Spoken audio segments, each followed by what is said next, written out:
This is Hong Kong Direct, your weekly insight to everything great about Hong Kong racing. And coming up on this week's show, we've got plenty to digest, including a feature on David Hayes, who's London-bound to head to Her Majesty the Queen's funeral on Monday afternoon.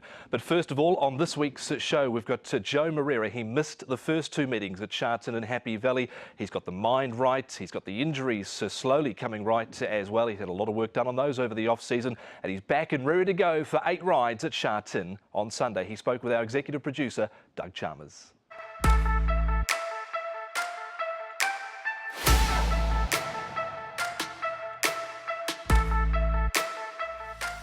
Glory Vases in front of Pile Driver. 1 vase is good, 2 vases are better.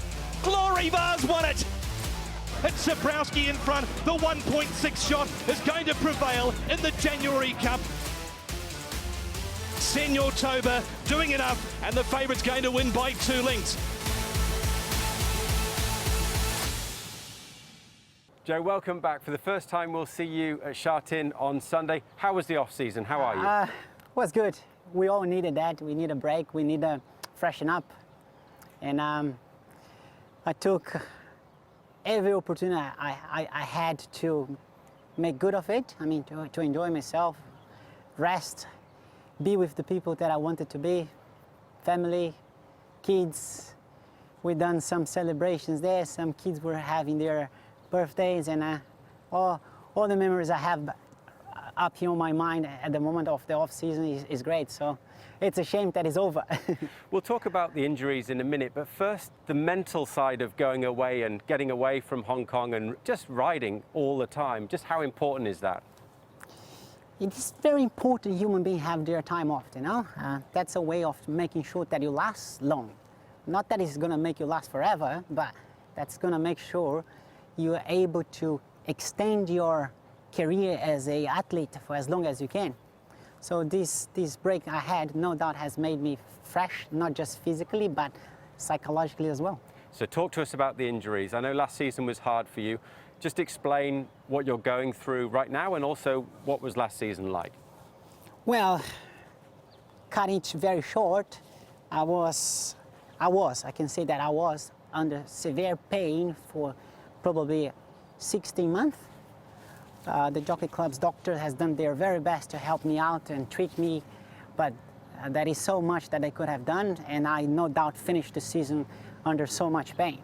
So the off-season, I took a chance to make sure I look after myself. I thank for medical help, which I was able to get some pretty good ones, you know. Of course, some of the news I've got were not the ones that I wanted, but at least we got them, so we could get on top of it and make sure that we do the best we could. The treatment I've done, no doubt, has put me now, not 100% quite yet, but very close to it, and I guess after another 2 weeks, I will be 100%, and there'll be some other medical treatment that I might need to still do, which will help me to get to that 100% that I've mentioned about. But Doug, to be very honest, where I am right now, I can put back this smile on my face and get out there at the track on the horse's back and enjoy it, because it's very difficult for you to enjoy, even if you love what you do, if you are under pain. But recently I've been on the horse's back, and just being able to move and get my position, sit properly, and not being under so much pain, that is already able to get me back to the happiness and enjoyment. So talk to me about the future. What are your goals this season? Zach now has 5 championships. You have 4. Is this what is keeping you motivated and keeping you going? Initially talking about Zach, he deserves to have not just 5 titles. He's such a good rider that he would deserve many more than that. He's no doubt a person who has encouraged me, inspired me, and pushed me forward. My numbers wouldn't be the same if he wasn't challenging me, and I guess his number wouldn't be the same if I wasn't there, like, putting pressure on him as well. So at the end of the day, we've been helping each other. People might think that we don't get along. That's not true. Zach shows me a lot of respect, and it's mutual. Looking forward, no doubt that I'm quite excited and hoping that I can do well, but being very conscious and very sensible on my situation, not being physically 100% at the moment, just starting off maybe a month after everybody else, everyone else having a head start on me. So I might take a little while to build up momentum while they are already onto their momentum. So it's going to be a bit difficult, but that doesn't mean that my chances is not there. I will no doubt be pushing myself at the very best, at the very top. Hopefully I can make the season be interesting. You're 38 years old now. How long has Joao Moreira got left, if you don't mind me asking? I mean, no doubt, it's a question that a lot of people ask me. I would say 2 years. 2 years I can last, and I'm aiming for that. So if, as we approach to 2 years, and then I will reassess myself, see how I feel. If I can postpone, yes, I might postpone a bit longer, but just don't forget, age is catching up, yes, and I'm being under so much pain. So if I get close to those 2 years that I've mentioned about, and if I'm feeling the way how I was maybe 3 months ago, I can tell you maybe 2 years is going to be the limit for myself. A really insightful chat there with Joao Moreira. Great to see him back at Sharton on a Sunday afternoon, re-energised and ready to go with 8 rides through the course of the afternoon. And he's got several rides for Casper Founds through the latter part of the program as well, particularly in the early part as well. He's got Telecom Missile, Aurora Hero, E-Brother there for Manfred Mann, amazing news, bit disappointing, amazing news. Oscar Glory, Cherry for Ricky Yu, and then Explosive Witness in the main event of the day. It's the Class 2 down the straight, and Royal Bomb, a solid chance for Joe in the final race of the day, race number 10. But really insightful to hear from Joe, and we wish him all the best for his season of 22-23.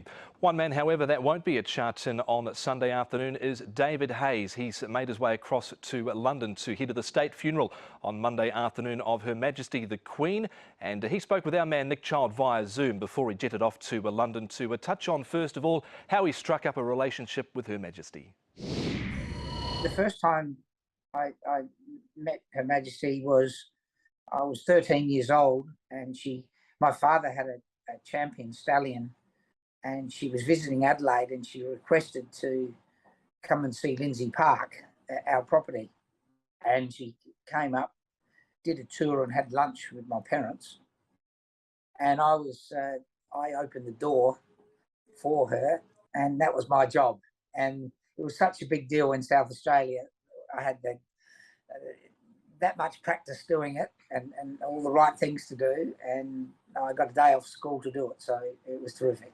Then the next time I made contact with the Queen was John Warren rang me, the racing manager for her, and asked if we would be prepared to give Bold Sniper a try, because he thought that the country environment would suit him better than the city training on the city tracks, because he was a very, very difficult horse.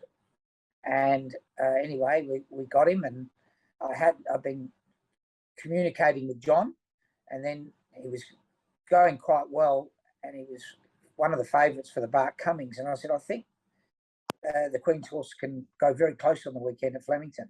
And he said, oh, great, I'll get the Queen to ring you on Saturday night after the races. And I went, oh, fantastic. I thought, oh, that'll be good. A good time to get a call. Well, of course, the horse ran last. And I thought, oh, well, I won't be hearing from Her Majesty. But much to my shock, I had a private number on my phone at about 8 o'clock. And it was Buckingham Palace asking if I had 5 minutes for the Queen. And went through to the library. I was absolutely didn't know what to say. And she answered and said, tough day in the office, David.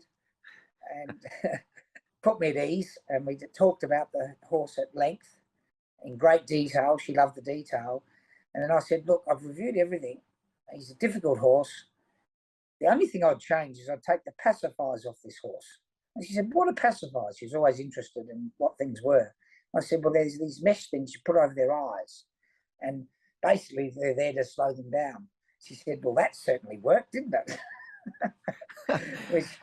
which showed a lovely sense of humour that she had.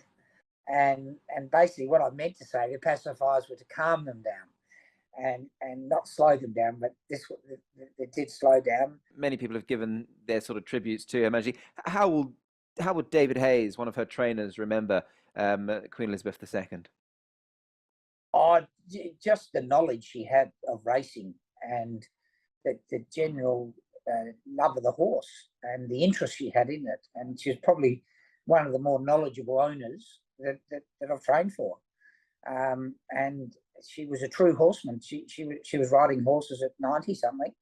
Not many people do that. And I'd say, apart from her dogs, that was her one and two things she liked to do outside of ruling the country. So she just had this incredible. We were lucky enough to go to afternoon tea with her at Royal Ascot, Prue, Ben, and myself, and we were very nervous, and she just had this knack of putting you at ease and making you feel like you've been known of all your life. So I suppose she had a lot of practice at it. Excellent to hear from David Hayes, reminiscing about his time with Her Majesty the Queen, heading across to London on Monday for the state funeral. Here's what we've got coming up over the next week or so. We're racing at Sharton on Sunday, the CMA 88th Anniversary Cup, Happy Valley Wednesday night, 8 races there, and the Celebration Cup, the first of the Group 3 races coming up at Sharton next weekend. That's the show. Thanks for your company. We look forward to it again next week here on Hong Kong Direct.